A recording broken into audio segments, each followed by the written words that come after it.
we humans, if you read great history books and think about cycles, I reckon we're going to do this sort of cycle, and we're going to come back to this place of valuing humans in those ordinary interactions in a way that it's precious, it's rare, kind of like the handwritten notes.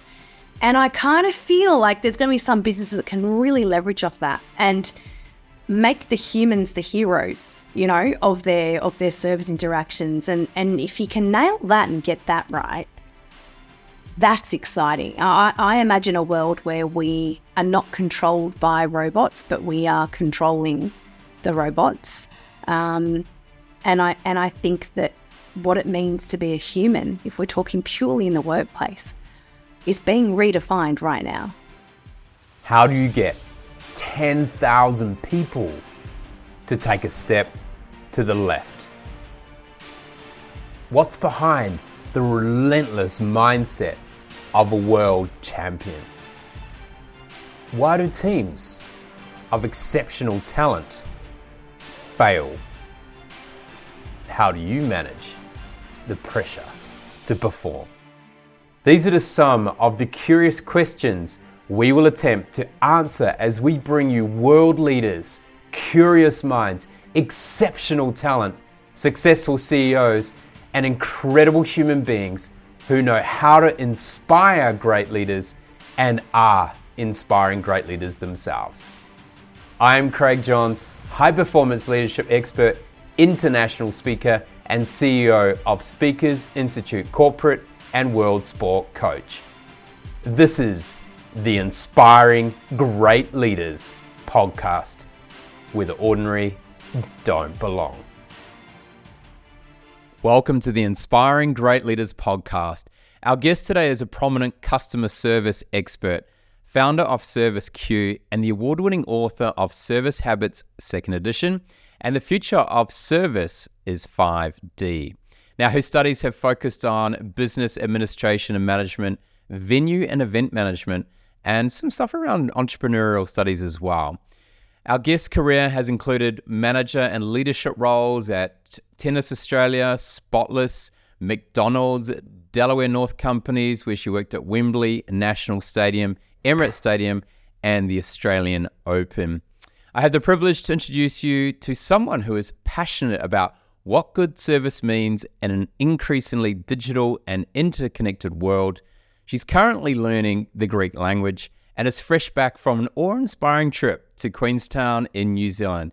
Jaquie Scammell. Jaquie, welcome to the show. Thank you, Craig. That was an awesome introduction. You're welcome. Now, I could talk all day about Queenstown, but we'll leave that for another show. Curious, where did you grow up and what was the big dream as a young child? Oh, take me back there. Port Macquarie, New South Wales, a beautiful part of the coast here in Australia. Very humble beginnings. Picture 12 beautiful beaches, like whichever way the wind was blowing, you get to choose what beach you go to each day. And the big dream was to be on the stage. So I had a very strong sort of performing arts, singing, dancing, school life. And there was a tipping point for me, Craig, where I got to decide to go to uni and study performing arts and hit the big smoke and go to one of the cities here, or follow a management degree course with McDonald's. And I chose the latter, and here we are today. Isn't it amazing? We kind of think of McDonald's fast food, but it has one of the best, places where you can learn management. It's a melting pot. It is just such a great place where you can learn systems, learn how to deal with people, great customer service. And, it stood the test of time in a way. And I'm really curious to see where they're going now. What is their customer service shifting to now as we go a little bit more into that digital age? Actually, I'm curious, if you now step back into a McDonald's, I mean, maybe you don't, but if you do you notice a difference in the way it is run compared to when you were there learning the ropes? Yeah, I actually stepped into a store just recently. It was a desperate stop, and it was the only place for miles, and I got myself a nice coffee from the cafe. But I took some time to observe, and the whole self-service kiosk, automation is definitely part of their future strategy. I have some good intelligence on that anyway, and you can see that it's all about the efficiency, and I think quality is still the name of the game for them as a brand. But in terms of the service, I'm not sure the human element is quite a priority the way it used to be. I mean, they used to. I mean, I was brainwashed. It was a complete system back in the 80s and the 90s. I remember the store audits and how seriously we took the 6 steps of service. And no matter what we were selling, whether it was a 30-cent soft serve ice cream back then or a family meal, every time we had a customer in our site, we had to follow these procedures. And I think these days people want more authenticity. They want more unique personalization, whether it's human to human or digital. But I do think there's something to be said about standards, consistency in behavior, and holding people to account for that. And that's like you said, that's exactly what I learned. And the McDonald's in Port Macquarie, which was my training ground for studying human behavior at such a young age, 14 years and 9 months through till I was 22, was fascinating because, you get to see the hoons coming through the drive-through and watch how they behave, and the elderly gentleman who would sit down every week in the same place and eat his filet fish, and, the family treat nights. And for me, it was wonderful to see the unpredictable nature of humans and watch how humans behave and act. And I think that's what hooked me in. It was like, this is interesting. This is variety. This is work. So yeah, I don't know where they're intentionally going with the human to human service, but it feels like it's really dropped off. And I know that the digital automation and that sort of efficiency drive in service is what's really the hero at the moment in their stores.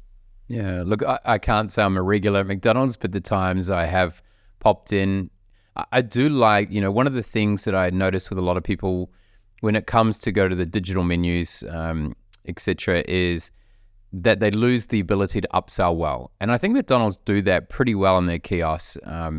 Of the many companies I've seen, I think they do a pretty good job. But as you say, that whole human interaction has changed a bit. And most of the time it's like, order number 150, and you come up and they kind of hand it to you really fast, and then they're off for the next one. It's like it's a transaction. It's not a human moment anymore. Yeah. And I think it'd be great to see how they can integrate it. Yeah, because there's this term called recency in service, which is we typically remember the first thing that happens and the last. And that's why, in service, you always hear service experts bang on about the greeting and the farewell. And that was such a big part of the McDonald's culture, was always nail the greeting and always thank the customer and say in your own words, we'll see you next time, or, please come back. And there's no need for that with the self-serve kiosks. As you said, like, you're not a name, you're a number.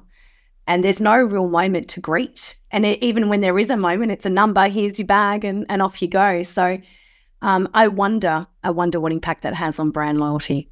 Yeah, it is interesting. Actually, just made me think, you're talking about recency. I don't know, I can't really recall. I think it was on a podcast. I heard someone talking about there is a chain of coffee shops in America somewhere. I'm not sure exactly where they are. And the last thing that every single person says before the customer leaves is, "I love you." Oh, wow. And you're fascinating, right? Like, yeah. Different people will respond or react to that quite differently. Like, we're not used to that. Obviously if it's family or your etc., then you're used to it, or that saying. But to hear it for a first time is kind of weird. And this person decided to test it out and see whether it was consistent, and it was. And they had one young gentleman there, and she was like kind of waiting, and she thought, okay, this person's not going to do it. And just before she walked out, I was like, I love you. It was really quiet. This person's like, I want this job, I need this money, I'm going to have to freaking do this. I just love the theory, like the philosophy behind it. Like, what are they trying to achieve? I mean, I'm a big advocacy of love, and I love love, and I would love to experience that and understand, how did that come about? That's a great story. I'm going to borrow that and go down a rabbit hole and check it out. Yeah, it'd be fun. Yeah, try and research it. I mean, I've got to do it as well. Just like it'd be nice to understand what the intent behind it is. Yeah. But then also you get to see the human behavior component because I mean, depending what what environment you've grown up with, you may have never even heard "I love you" from your family, let alone someone else. And so, yeah, it's an interesting place to be, and obviously it's very memorable. I mean, from that intention, it's very clever. Whatever the other intention is, maybe they just want to show a level of greater love in the world, which is beautiful, and I love that too. Yeah, I love that too. So you found yourself in manager roles, in leadership roles relatively quickly in your life, and obviously McDonald's, if you're someone that shows a bit of potential, they'll really back you and you'll fast track you as well.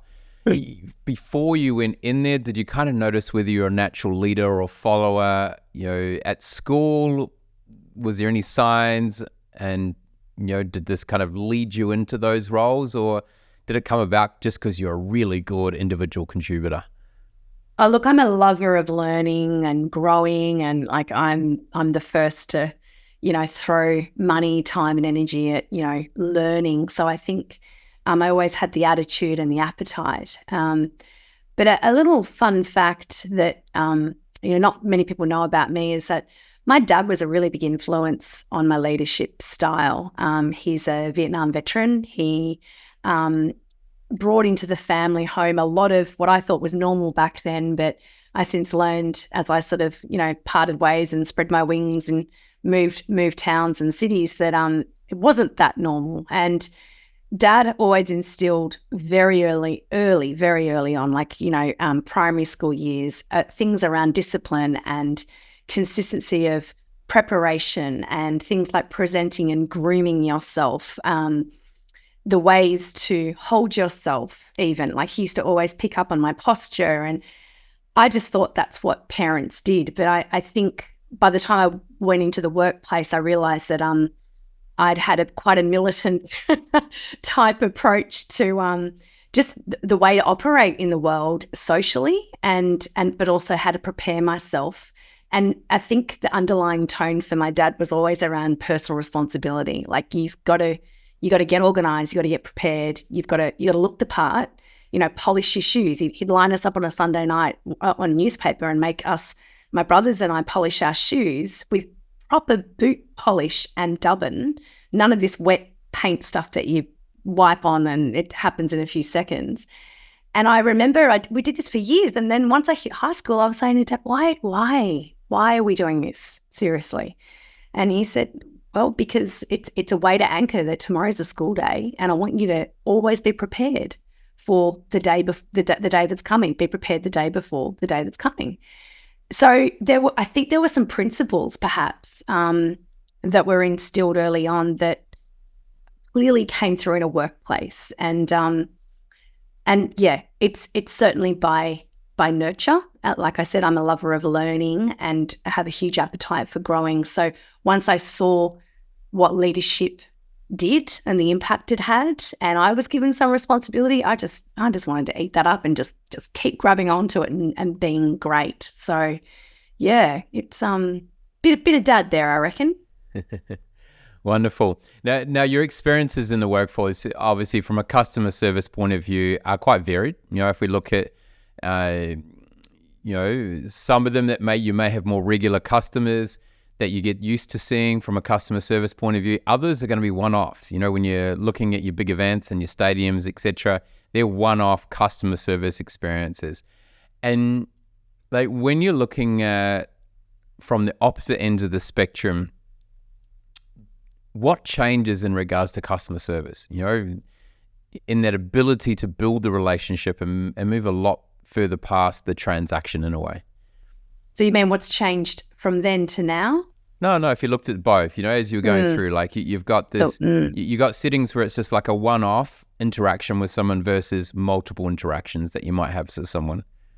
Well, I think that this is the thing about service that sometimes we forget, is that every day we're earning our title. So we can't afford, particularly in this era, but it was true back then too. You need to continually remember that customers tomorrow can choose to go somewhere else and vote on their feet. And so earning your title is a daily practice, and we're only as good as our last performance. And that was drilled into me from a very early age, and something I've taken with me in all of my leadership roles with my teams, is that just because we're good on a Monday doesn't mean that that's going to be enough for the customers that come in on a Tuesday. And so we need to be consistently good, earning our title every day.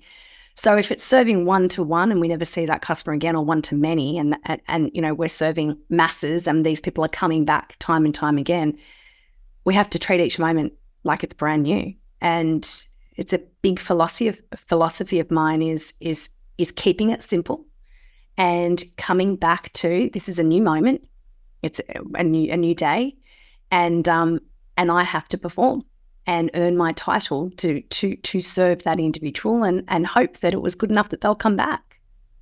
Yeah. So when we're looking at a human interaction customer service, right? So we'll separate a little bit here, because you can have the whole customer service from a digital or a hybrid of both digital and human. Let's look at it at a purely human perspective. From a customer service things, what are key attributes in regards to things that people should consider every single time they have an interaction with someone? So first and foremost, we've talked about it just briefly, which is the recency piece. Like, just nail the fundamentals, the basics, get the greeting right, get the farewell right, like always. I'm a huge believer of breaking down that wall as quickly as possible when there's a human-to-human interaction between employee and customer, because there is often a bit of a stigma around terms like customer service and staff, and break down that wall around, who's right, who's wrong, who's on what side of the counter, who's being paid, who's paying for something. And let's try and really quickly establish a human-to-human conversation. So ways of doing that: use your name, use their name. As soon as we start saying, "G'day, my name's Jaquie. How are you? Great to see you back again, Craig. How are you?" It just brings that sort of separation down and starts to make things feel a little bit more human to human. The other thing I would say is, slow things down. We are so addicted to speed and convenience and efficiencies, and the machines are taking care of that really well, really well. And, we can get efficiency and speed and convenience from technology, and there are times when we're going to want that.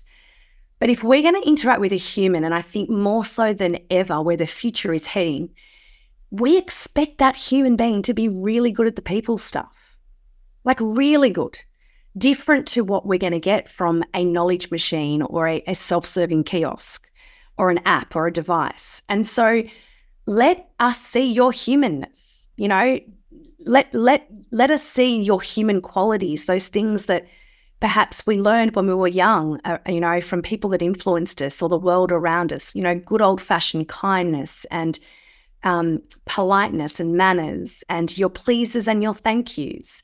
Let us see some of those human qualities, and the cleverness can often be taken care of by the machines. And, one of my key messages to a lot of our clients is, don't allow your cleverness in the workplace to compromise that humanness.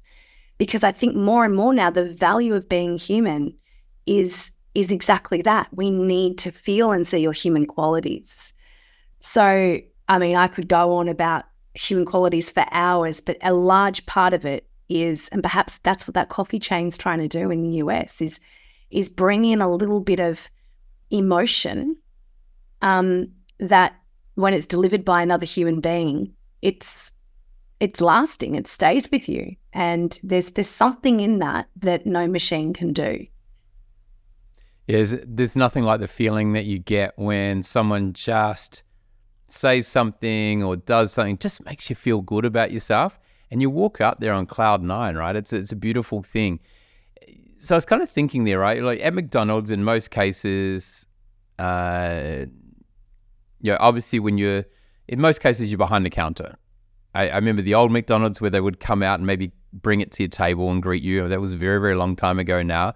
But most of the time you're behind a counter. But say you're in a closed store, where because if you're behind a counter, they already know they're going to buy something, right? So they're already bought into, I need something, I'm going to get it. I kind of know what I'm going to get.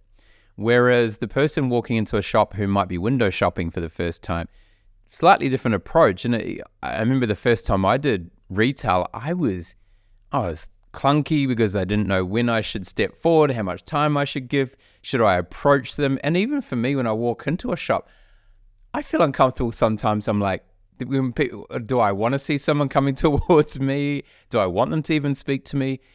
And there's a bit of an art to it, isn't there, about how do you approach someone? Yeah, it was back in 2005 when I was sent over to Wembley National Stadium to mobilise that new contract. There was a recruitment campaign running because we had about 10,000 staff that we needed to recruit to open that stadium. And the recruitment campaign was recruit for attitude, not for skill. And we were committed as leaders to finding people that had little to no hospitality experience, but we were committed to training the skill, but we wanted them to have the right attitude. And when I kind of deconstructed it back then and really thought about what was it that we were looking for, it was people who could read a room. Like what you were just saying about, what do you do when a customer walks into a store? Like, when's the right moment to step forward, approach? What questions do you ask? And reading a room, reading a situation, there's layers to that as a skill, whether you call it social intelligence, whether you call it emotional intelligence, whether you call it common sense. But some people do they sense it. And I talk a lot about this in some of my recent work around, we have the advantage.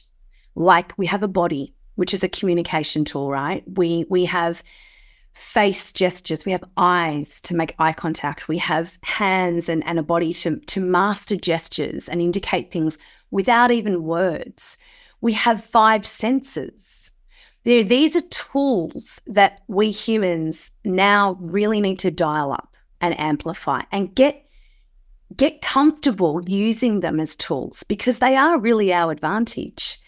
And, something as simple as a gentleman walking into a clothing store, that requires an employee to switch on, get present, pay attention. What are you noticing? What are you not noticing? What is that person communicating without words? When's the right pause to step forward, to use your language, and say something? And what are you going to say when you open your mouth? And there's a thousand things going on in that moment, but I see humans do this so well and it looks effortless. But really a lot of it is skill and developed strengthening, in those social and emotional intelligences. So the areas you can train, like obviously you say that you're employing or recruiting for attitude, and because you feel it's easier to train the skills if they've got the attitude. But can we train the attitude? Like how easy is it to actually develop that intuition? Some of it's going to be on stuff that we have learned or experienced before, but is it worth pursuing? Yes. The short answer is yes. I have plenty of CEOs and C-suite leaders sit down with me and say, but Jack, you can't teach people to care. You've either got it or you haven't, or you can't teach people service attitude. You either have people that are service-minded or not. And I throw rocks at that and go, actually, no, there is a process. And I gave sort of a bit of a clue away before, but a large part of it is that so many of us are stuck in our heads and so many of us are not present in the moment, and we're stuck in a narrative that's neither here nor there. It's a past narrative or a future narrative, or it's a belief, a story that we're telling ourselves that's really unhelpful in this moment.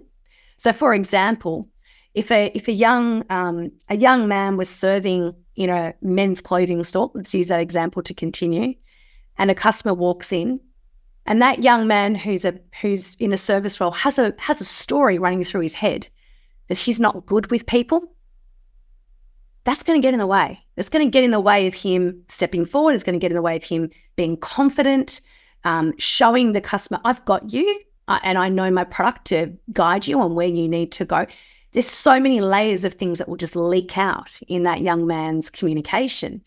So if we want to deal with attitude, service mindset, helping people really care, which I believe everyone does care, first we need to get people out of their heads, and we need them to see some of the beliefs and the stories that are holding them back from really shining and bringing some of those innate qualities that we all love to see in service. And that's a process, and it's actually where we start if we really want to transform individuals and collective teams. Yeah.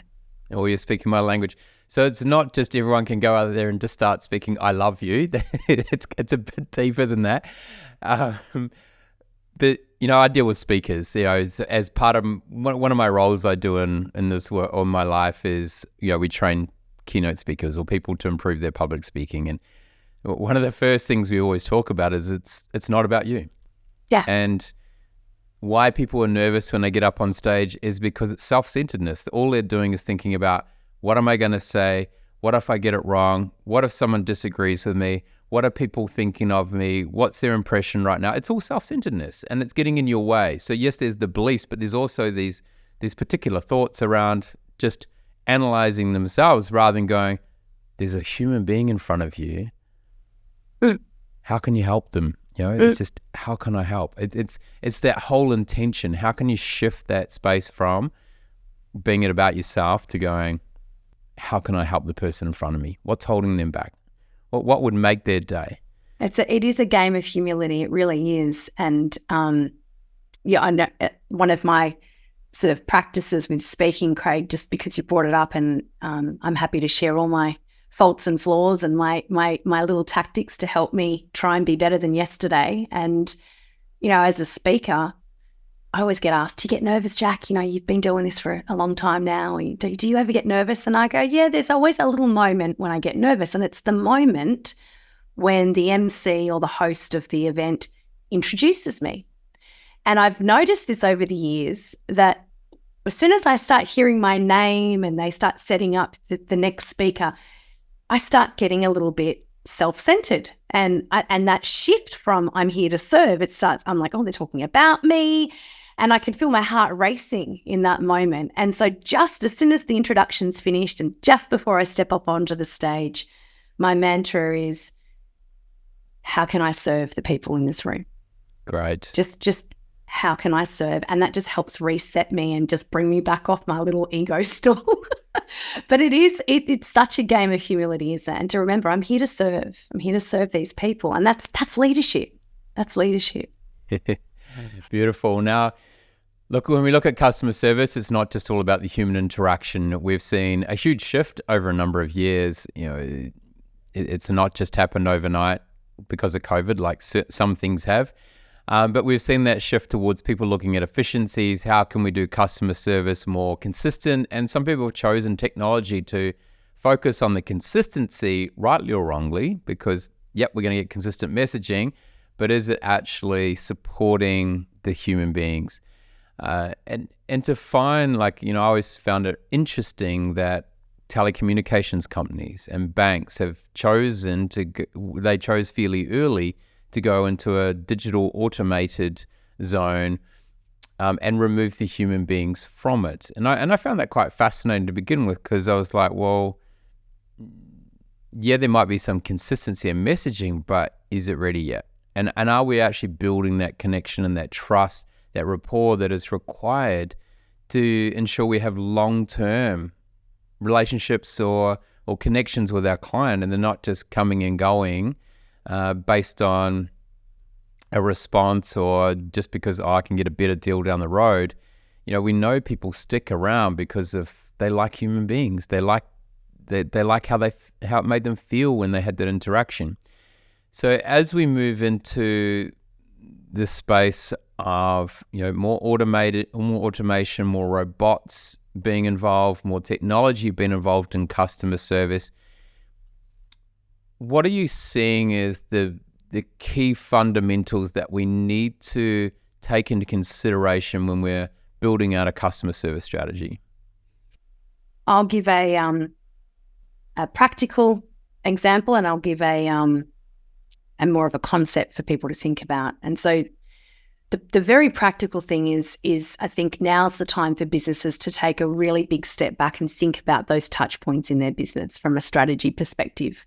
Take themselves on the journey that the customer goes through in all of their different products and services, and consciously think through a lens of, is this the time for technology? And is this the time for a human touch point? And map it out. And I think too much of anything is never a good thing, right? Like, how do we strike this hybrid balance where there's tech for efficiencies and there's humans for connection? But I think to walk the shoes of the customer and do it through their eyes is really important. And I'm encouraging a lot of our clients at the moment to do that and map out their journeys with fresh eyes. Because you know yourself, Craig, like there are times when you just need to speak to someone and you can't get a phone call on websites anymore, a phone number, because there's no one to call. And I need to speak to someone because the rules don't apply to this situation because it's new, or there's something a bit quirky. And then there's also, at a very subconscious level, sometimes we customers, we just want people to hear us. And we want our problem to be validated, or we want to be heard in a way that we feel significant. And that's a very human thing. And I think that's the stuff that really helps build the trust in a brand and the rapport in a brand, that people say, you know what, I'll be forgiving towards them and I'll go back time and time again, even if they make a few mistakes, because they'll always listen to me and make me feel important. But then at a bigger sort of more conceptual point of view, I think that businesses need to really think about how are we reclaiming the human in business right now, because somewhere along the way it's feeling a little bit loose and a bit lost. And I think it's a really great time to remember, and when I say time, this era we're in right now, as technology is advancing so quickly, it's a great time to remember that we are multidimensional. Human beings are multifaceted, and those who really nail service, whatever it is, from our great politicians and leaders of country to the guy running a McDonald's shift, the team leader, and anywhere in between. Great leaders in service understand that people are multidimensional. We have a body, there's a physical dimension. We have a mind, there's a cognitive dimension. We have a heart, there's an emotional dimension to humans. We are social tribal beings, so there's a social dimension to us. And we are spiritual beings. There's a spiritual dimension where we're continually seeking meaning and significance in all of our interactions, even the most ordinary ones in a day, whether we're aware of it or not. And so those who achieve service best and the best service cultures out there are really trying to normalize that, reclaim those dimensions as their new ways of working, their new ways of leading, and making those 5 dimensions super tangible and practical ways of applying, good old-fashioned service interactions. So I think there's a bit of a tipping point here for some companies. Look at your journeys, consciously decide where humans and tech are. But then when there's a human touch point, know that there are multi-layers to those human interactions, and we're not just bodies walking around with brains. Like you need to talk to our hearts and talk to our sense of belonging and talk to us in a way that we feel important and significant in that moment. Yeah, interesting. I like the way you described it. So I just had a thought in my head and I thought I might share it. It's interesting, right? If I'm frustrated with something, I do not feel as good if I have a frustration with a computer, like that's not going to respond back to me. Like I just don't feel so good walking away from it. But if I have a frustration with a human being, whether they've solved it or not, I walk away feeling so much better about the interaction. And it's kind of weird, right? It's probably going to be quicker with a computer than it is going to be with a human being, because you tend to sit in it for a bit longer. But yeah, just like as humans, we're fascinating. And we are.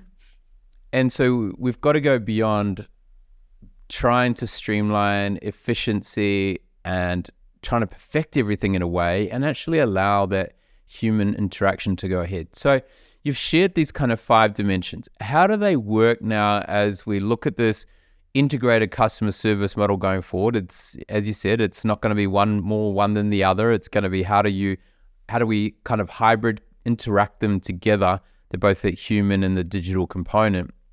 But how do these 5 dimensions work? You talked about the physical, the cognitive, emotional, social, and I believe spiritual was the 5th one. So how do they all work? So imagine it like it's a hierarchy. Think of good old-fashioned Maslow's hierarchy of needs. There's a hierarchy in taking care of people. And that's what service is all about, right? Taking care of people and being helpful. So at the bottom of the pyramid is the physical dimension. So get your basics right. Get your physical shop floor, your shop front window right. Get your physical website right. Get all the things that customers expect to be working, the basics right. But equally, the physical dimension when it comes to the human aspect is use your body as a communication tool and master your gestures. Be well. We want to be served by people who look like they've taken a little bit of time to prepare themselves and get ready for their day's work. It sends such a strong message to people that I'm taking care of myself and I'm equipped to take care of you. A bit like my dad telling me to polish my shoes on a Sunday night. Like, be ready. And remember that your body is a beautiful way of communicating to people. First impressions, people feeling a sense of trust and respect happens without words, often within 4, 5, 6, 7 seconds. So then once we've got that right, then we can start tapping into the cognitive dimension. The cognitive dimension is all about, making good judgment calls, weighing up facts, data, evidence of a situation. Like, for example, there's a long queue. So how am I going to deal with this long queue in a supermarket? Says employee. But at the same time, there's an emotional element to making decisions. There's a weighing up of, well, it's not just about a long queue. There's also people that are getting frustrated. They're wanting to know what's going on. So perhaps I should step in and let them know how long the wait's going to be, or, find out if there's a few people with just a couple of items. So there's a common sense lens in the cognitive dimension. And we humans can do that very well because service is subjective. And so we're constantly looking at situations and subject matter and weighing up not just facts and logic and information, which is what machines do. We're also bringing our values, what we stand for, what we care about, and that emotional filter. So that's important, which then brings us to the emotional dimension, which is being good at identifying emotions within ourselves, identifying emotions within customers, and being able to self-regulate in the moment. I mean, we're seeing here in Australia a huge spike in grumpy, dissatisfied customers. We're seeing a spike globally in mental health and people burning out and stressed out. And regulating yourself, regulating your emotions at work or in any environment really can be really tricky for people. So there's a skill required here. When we've got a customer that's disappointed or you're feeling uncomfortable in that conversation, how do you manage yourself and how do you diffuse that situation by acknowledging the emotions? A bit like your story before about you feel better when you can sort of be frustrated to a human versus to a computer, because there's a part of that that's validating that, you're frustrated, and that's the emotional dimension. And then the social dimension is reminding all of us that we are tribal beings. We are wired to connect. And this is what bothers me a little bit about the self-service sort of phenomena that's taking place.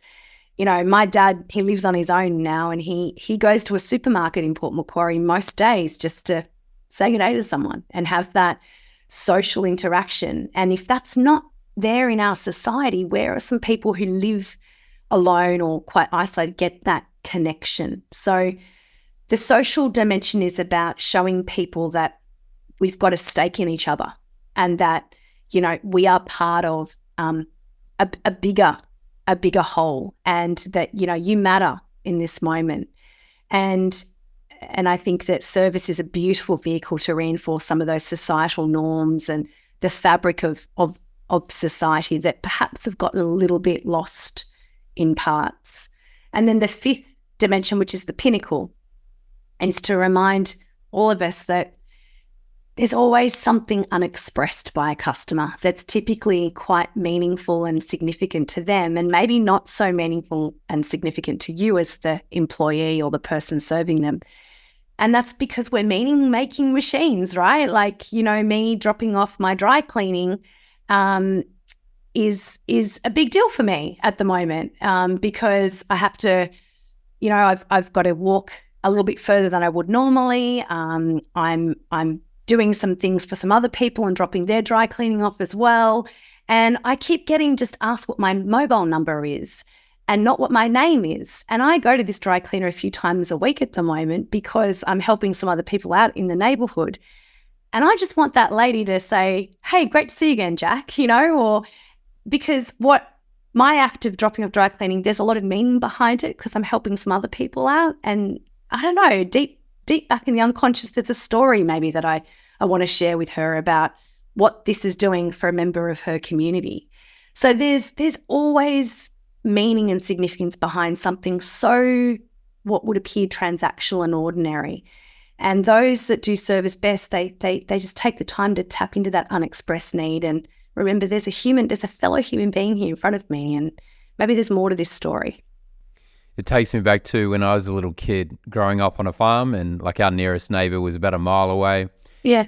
And I remember, being very, very young. So, sort of that 3-4 year old age group before I went to school. And I used to know when the mail lady was coming, and she'd drive a van and come down, and I'd go down there and be waiting.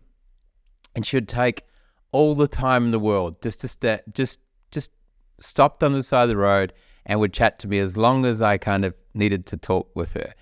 And I kind of miss those moments in a way. There still happens, like there are pockets of it, but it's less often than maybe what we grew up with. And obviously times have changed. We've got a lot more distractions now than what we used to have, and somewhat those distractions can somewhat be a little bit of addictive in the way of how we use phones and things like that, which kind of distract our attention. And for whatever reason, we all feel we want to be a little bit busier.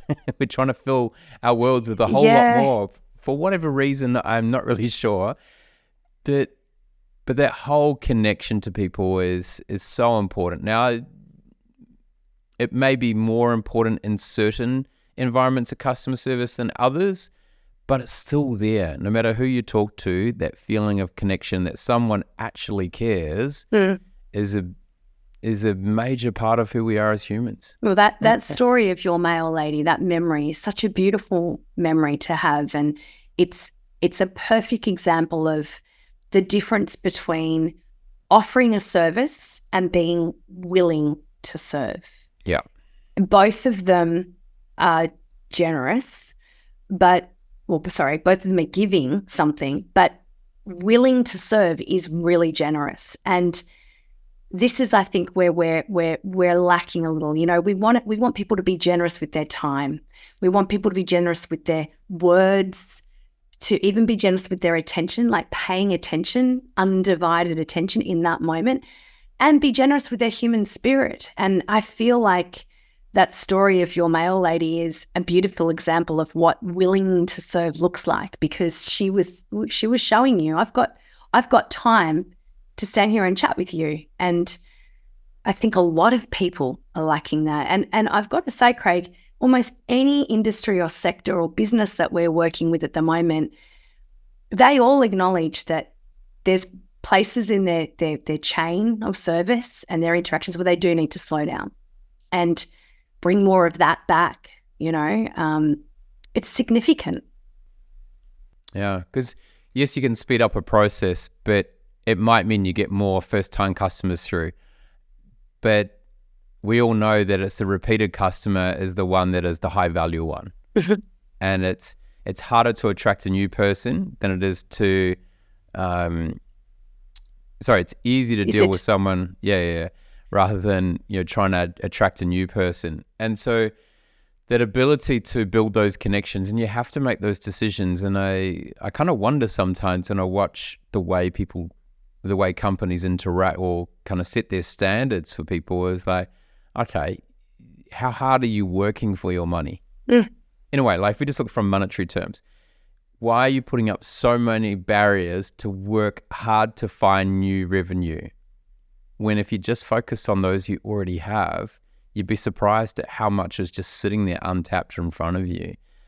And so I think that needs to be a really important part of the kind of strategy when we're looking at customer service is, what are you trying to achieve here? Not only from a human connection point of view, but a sustainability and growth of the organization.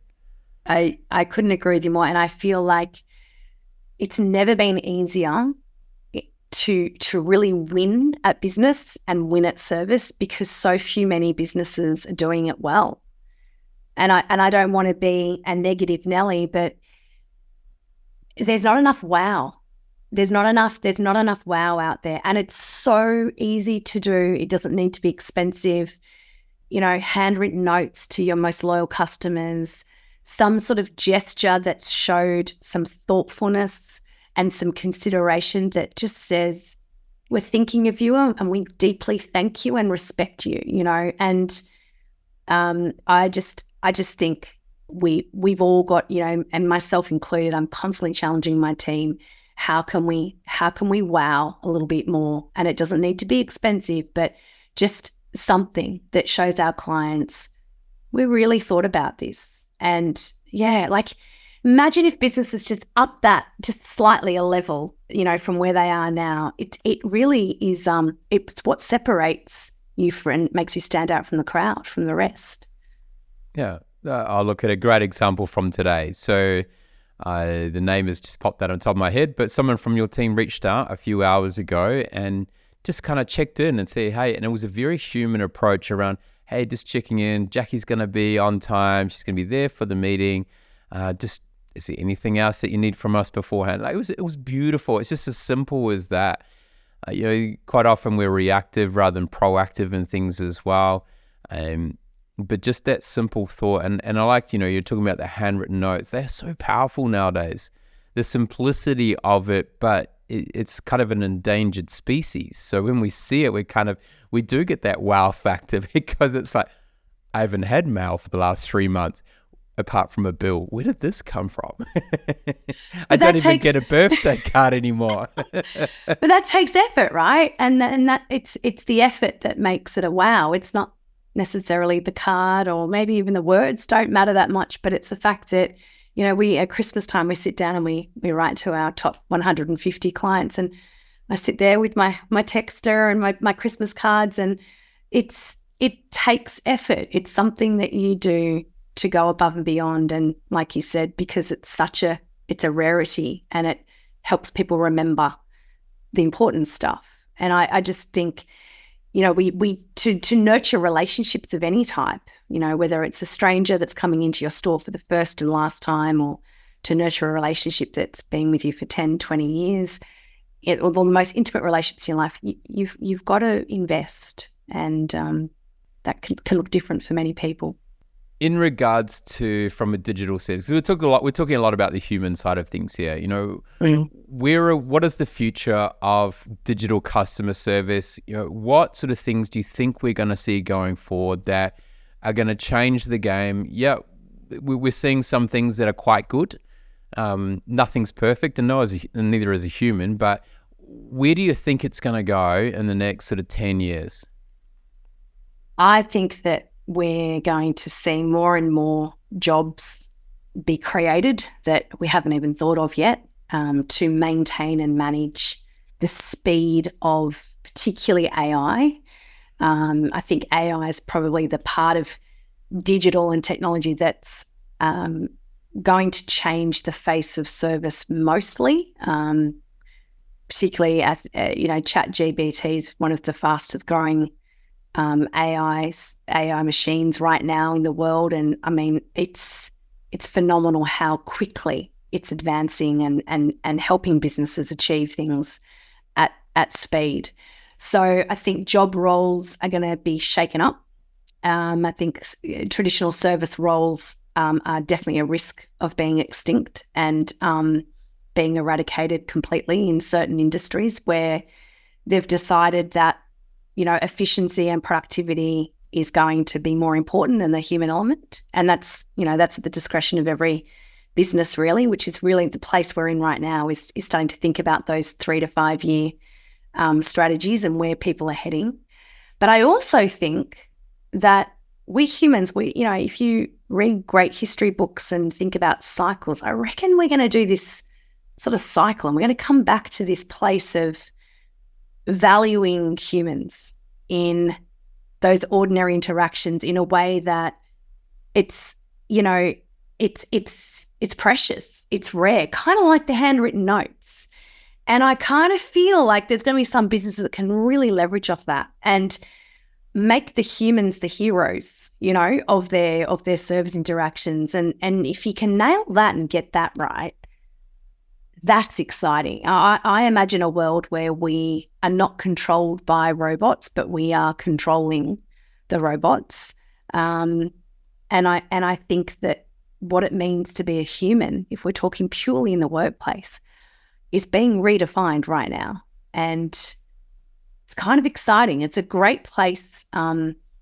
It's a great place to think about what's already inside of us. You know, we're such magical beings, and so much of it is untapped, so much potential that we could just, you know, if we just scratch away the surface a little bit, we could really leverage and create so many amazing connections with the people that we serve. And that's the world that I'm imagining each day anyway, Craig, and certainly hoping to sort of help organisations reimagine that for themselves too. Yeah. I'm glad we're thinking along similar lines here, and I just keep thinking that, yeah, as they talk about, you know, the technology replacing certain roles, that I'm just hoping, my hope is that they will be using, where they are removing humans from certain roles, they are bringing them into customer service, because to me that is the number one piece that is going to help companies progress forward in the future. And also, not only from a company perspective, but from a societal perspective, we need those connections. We're seeing a lack of them. I know, even just watching a number of young people in the workforce who literally have gone the university years, and even their first few years in work have been during COVID, where they were stuck at home, and now they're used to working from home, often not going into the workplace. And I'm seeing that I'm seeing them challenged in social settings where they just don't know how to interact. They don't know how to engage. They feel lost. They're struggling with life. And so I hope that companies can think about this, because generally a lot of companies create the biggest changes in the world. So as companies, we have a responsibility to ensure that human beings have those social interactions and connections. And so it starts with customer service, and let's do it. Let's do it. Let's do it. Which is wonderful. All right. Well, we all know smart people have great answers, but the most successful people ask great questions. When was the last time you did something for the first time? Well, I was going to say that I'm learning Greek this year, which is always a little challenging. But I'm going to just be a little bit futuristic and say I'm about to do something this weekend for the first time. And that is I'm going to swim with dolphins. Oh. So I'm really looking forward to that with my 11-year-old niece. And I don't really know what to expect, but open-minded and plunge into the cold Phillip Island, the Phillip Bay, Port Phillip Bay, and see what happens. Right. I don't normally speak here, but I'm going to share something. Go. Like the human interaction with a dolphin takes connection to a whole nother level. Yeah. I still remember the first times I was out surfing in New Zealand at a place called Littlewai, and the little Maui dolphins, and they only grow to maybe 5 foot tall, 5 foot long, sometimes 6 foot, but that's about the biggest they get. And just popping up beside me one day, and I'm on the surfboard, and I could just touch them, and that feeling of the connection. And then when we were surfing the waves, and they were surfing in the waves with you, it's like a higher level connection than what you have with a human. They're very intuitive, innate animals. You're gonna have a blast. Oh, now I'm even more excited that you said that. Thank you. Have fun. What is the one question that you would love to solve? How to help more people, masses of people, be present, be in the moment. I think it's a big part of, suffering and a big part of why we see misunderstandings, and we're just, we're wired in a certain way, but we're also designed in a way where we're addicted to thinking, and we all have approximately 100,000 thoughts a day, and most of those thoughts are not about the here and now. And I just know when I'm in the presence of someone who is present and they're with me, it's always a solid quality connection point or conversation. And it's a solid interaction if you want to talk about, bring it back to service, or service leadership. The best people in roles of service or service leadership are those that are fully present with you. And I'd love to solve that problem for many, many, many more people. Beautiful. My 15-month baby girl is my greatest reminder of that. And for anyone out there, there was a 7-year-old girl from Queensland, I think her name was Molly, who was potentially the youngest ever TEDx speaker. She did it in Sydney in 2021. Just Google Molly 2021 TEDx Sydney and watch her on stage, and that will give you, it's one of the best examples of showing you the importance of being present. It's beautiful. If you haven't seen it before, check it out. Thank you. Check it out. Yeah, I will. All right, final question. For you, what is an inspiring great leader, and who is a great example of this for you? Well, I'm going to go full circle and come back to where I began my work journey, which was McDonald's. And the owner of that restaurant was a man by the name of John Ross. And he is a beautiful man. He's still alive in his 80s and an entrepreneur at heart. And he owned several McDonald's and pioneered Captain's Choice Tours and did some incredible stuff with Qantas, the airline carrier here. And it was, in that sense, he was incredible. But his leadership, his everyday leadership, has always stayed with me. This is a guy that's flipping hamburgers and serving French fries, and every day he would come in at the rush hour and no job was ever below him. He would always pick up a broom, jump on the fry vats. He would role model and show people, no matter how busy he was and what was going on, that we all muck in. His standards of excellence was impeccable and consistent. His ways of working with people and wanting to give back to the community was awe-inspiring.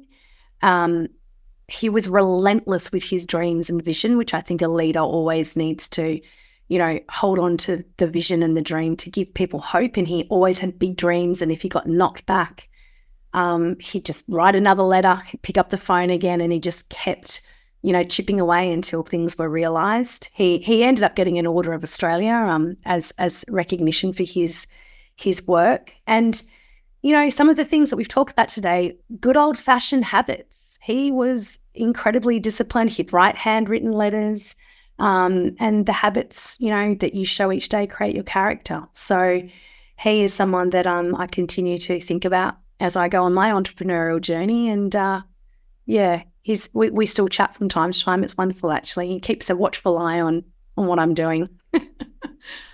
Beautiful. Love to meet him. I'd love to meet him. Yeah. It's been a wonderful conversation. We could keep going. I'm having a lot of fun with this one too. How can people learn more about what you do, and what is the best way for people to humanly connect with you? Well, I do my best to stay on top of LinkedIn, although I may be a few days behind. But always, please reach out to me, direct message me, Jaquie Scammell, Jaquie Scammell, Scammell. But jump on our website too and check out what we do. We www.serviceq.co. We've got some great stories on our website and some great examples of companies doing fabulous stuff.